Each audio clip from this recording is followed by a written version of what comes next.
Welcome back to code news. तो इस video में बात करने वाला हूँ नेटवर्क केबल्स के बारे में। तो जहाँ हम लोग बात कर रहे हैं इंटरनेट की, तो वहाँ पे नेटवर्क केबल्स के बारे में जानना भी बहुत ज़्यादा ज़रूरी है। तो चलो बिना टाइम को वेस्ट किए शुरू करते हैं। अगर मैं बात करूँ नेटवर्क केबल्स की, तो नेटवर्क केबल जो होता है ना, वो फिजिकल वायर होते हैं जो कि डिवाइसेस को कनेक्ट करने के लिए यूज़ होते हैं। और जैसे कि मान लो बहुत सारे डिवाइसेस हैं, चाहे कंप्यूटर्स हो, राउटर हो, स्विचेस हो या फिर सर्वर हो, और वो एक दूसरे से कैसे कनेक्ट हो पाएंगे? नेटवर्क केबल का यूज़ करके ही तो हम लोग कनेक्ट करते हैं ना सारी चीज़ों को, ताकि वो सभी डिवाइसेस एक दूसरे से कम्युनिकेट कर पाएँ और डेटा को एक जगह से दूसरी जगह शेयर कर पाएँ। तो वैसे तो नेटवर्क केबल बहुत प्रकार के होते हैं, लेकिन जहां हम लोग बात कर रहे हैं इंटरनेट की, तो वहां दो केबल यूज होते हैं। पहला है ईथरनेट केबल और दूसरा है फाइबर ऑप्टिक केबल। तो ईथरनेट केबल को हम लोग ट्विस्टेड पेयर केबल्स भी कहते हैं। तो चलो डीप पे इसको डिस्कस करते हैं कि ईथरनेट केबल क्या होता है। तो जो ईथरनेट केबल है ना, वो कॉपर बेस्ड केबल होता है जो डेटा को ट्रांसमिट करता है इलेक्ट्रिकल सिग्नल का यूज करके। ये चीज ध्यान रखना कि जो ईथरनेट केबल है ना, वो डेटा को ट्रांसमिट करता है इलेक्ट्रिकल सिग्नल का यूज करके।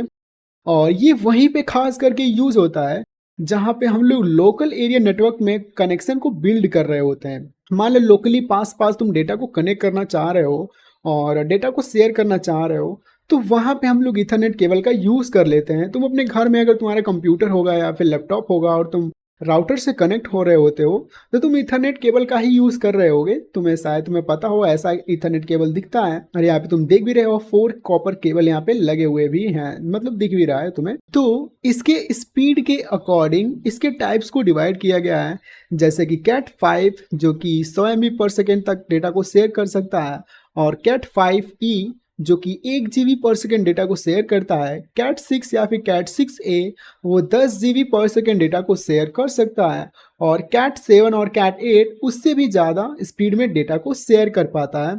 तो चलो समझते हैं कि ये जो ईथरनेट केबल है ना, वो कैसे काम करता है।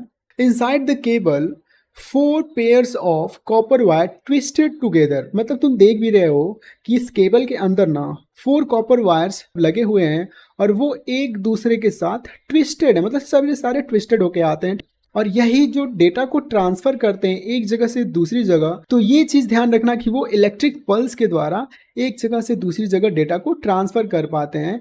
और cables connect devices like PC to a router और स्विचेस। तो वही मैं अभी समझा रहा था कुछ देर पहले कि जो केबल यूज होते हैं ना, तुम्हारे पीसी को या फिर तुम्हारे लैपटॉप को राउटर से या फिर स्विच से कनेक्ट करने के लिए यूज होते हैं, ताकि तुम डायरेक्टली इंटरनेट से कनेक्ट हो पाओ।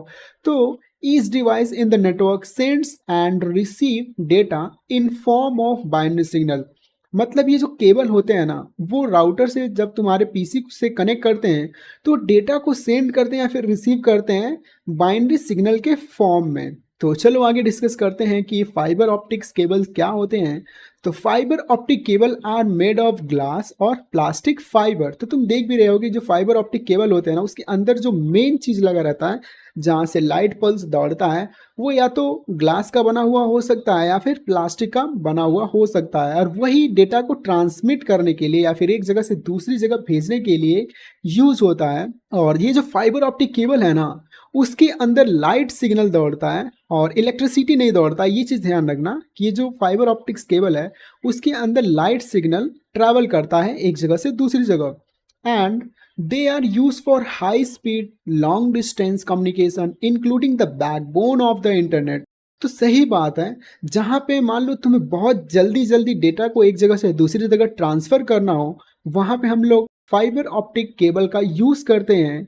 और फाइबर ऑप्टिक केबल को बैकबोन ऑफ द इंटरनेट भी कहा गया है, क्योंकि अगर ये केबल नहीं होता ना, तो इतने अच्छे से एक बार क्लिक करने के बाद जो तुम्हारा वीडियो चलने लग जाता है, वैसा तुम नहीं कर पाते और इतने अच्छे से वीडियो को नहीं देख पाते। तो ये जो फाइबर ऑप्टिक केबल है, ये दो प्रकार का होता है। पहला सिंगल मोड फाइबर केबल और दूसरा मल्टी मोड फाइबर केबल। ठीक है, तो जो सिंगल मोड फाइबर केबल है ना, वो यूज होता है लॉन्ग डिस्टेंस के लिए, यूज इन इंटरनेट बैकबोन। मतलब जहां तुम्हें दूरी दूरी पे डेटा को सेंड करना होता है, वहां पे ये सिंगल मोड फाइबर केबल का हम लोग यूज करते हैं। और जहां पे हम लोग को शॉर्टर डिस्टेंस पे डेटा को ट्रैवल करना होता है, वहां पे हम लोग मल्टी मोड फाइबर केबल का यूज करते हैं, जैसे कि यूज होता है बिल्डिंग में या फिर कैंपस में। तो चलो आगे समझते हैं इसकी वर्किंग को। तो data is converted into light pulse using laser. तो इसको समझने से पहले तुम एक बात समझो कि मान लो कि तुम यूट्यूब पे कोई भी वीडियो देख रहे हो और वो वीडियो तुम्हें पता है कहाँ से आता है, डेटा सेंटर से आता है। तो डेटा सेंटर क्या करता है ना, उस डेटा को निकालेगा, जो कि डेटा डिजिटल फॉर्म में रहता है। तो उस डेटा को निकालने के बाद ना लेजर का या फिर एलईडी का यूज करके उसको लाइट पल्स में कन्वर्ट करता है। और जैसे ही डेटा लाइट पल्स में कन्वर्ट हो जाता है तो वो the core of the fibre guides the light विया टोटल इंटरनल रिफ्लेक्शन। तो जो जैसे ही लाइट पल्स में तुम्हारा डेटा कन्वर्ट हो गया, तो ये जो ऑप्टिकल फाइबर केबल है ना, ऑप्टिकल फाइबर केबल के टोटल इंटरनल रिफ्लेक्शन का यूज करके लाइट को गाइड किया जाता है ताकि तुम्हारे राउटर के पास वो डेटा पहुंच पाए या फिर तुम्हारे नियरेस्ट सेल टावर के पास डेटा पहुंच पाए। और जैसे ही लाइट ट्रैवल करता है minimal loss and very high speed, तो सही बात है ना, जब बात हो रही है लाइट की तो यार लाइट की स्पीड तुम जानते ही हो कितनी तेज होती है। तो वैसे ही बहुत ही कम लॉस के साथ और बहुत ही ज़्यादा स्पीड के साथ डेटा वहाँ से आता है डेस्टिनेशन तक। और ये जो लाइट है बाद में उसको कन्वर्ट कर दिया जाता है डिजिटल सिग्नल में, और उसी डिजिटल सिग्नल पे तुम्हारा डिवाइस काम करता है और उस डेटा को आराम से असेंबल करके समझ लेता है। ठीक है, तो आई थिंक तुम्हें चीज़ें समझ में आ रही होंगी। So thank you for watching and मिलते हैं नेक्स्ट वीडियो में।